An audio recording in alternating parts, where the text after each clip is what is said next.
accountability. This can come from your employer as well, but it starts from your parent.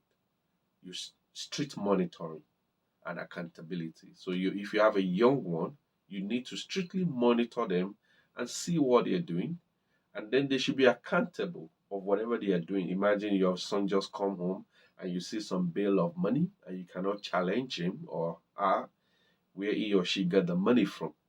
So there should be strict monitoring. Or all of a sudden you are home, your child is not a footballer or a professional person doing any sport. You just come home with a car that even you as a parent that you've been working for 20, 30 years of your life, you cannot afford to buy such car. And you kept quiet. That is very wrong. So strict monitoring and accountability from parents, from teachers, from employers as well. If you notice anything dodgy, anything funny, one needs to speak out. Because if your child is not being monitored, is bringing the money home, at a point, he's going to start to bring the product into the house. Maybe he has a early delivery somewhere, and apart from the factory where they gather together to distribute the product, he might want to go and do early delivery. He will bring the product home one day, and he's going to start his distribution from the home early in the morning. It might be the night that he brought it to the house that the police will invade. Before they even release you, they're going to nick they're going to take the guy, and they're going to take you as well for interrogation. And if you have been collecting some of the money as well, you pay the price as well. You might do some few months in the prison as a parent. Maybe you used to use a one small car, but when your child starts such business, he bought a big car for you, and you refuse to ask accountability and monitoring. You refuse to do that. You might pay part of the price as well as a parent.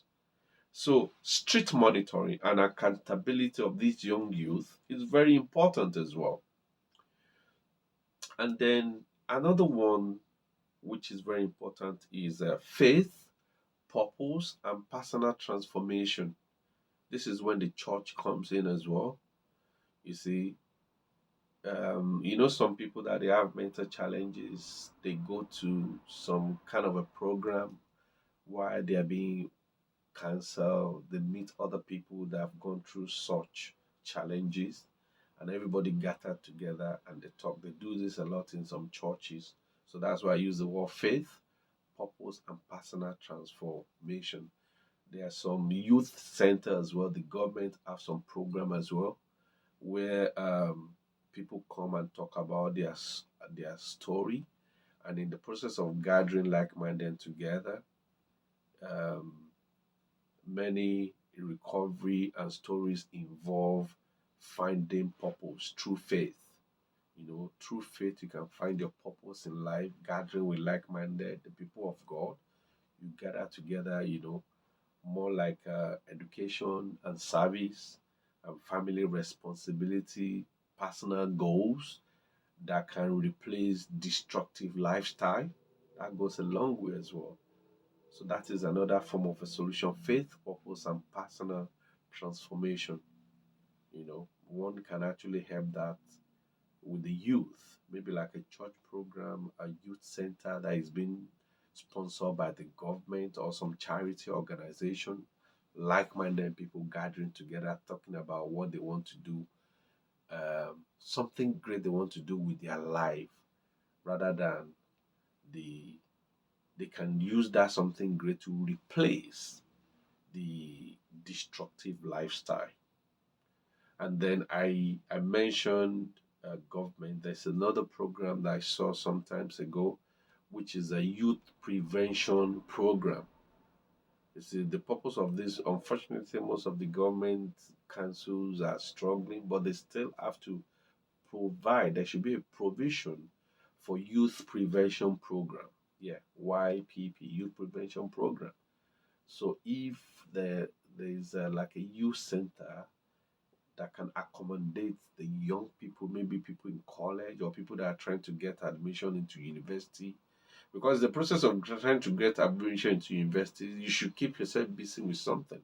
And that is why the youth prevention program comes in for people. Instead of roaming around the streets, you go and probably volunteer job through the the youth center.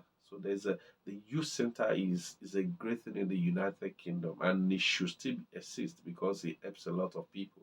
Not only in UK, some other governments in other country can adapt this system that let's have a youth center.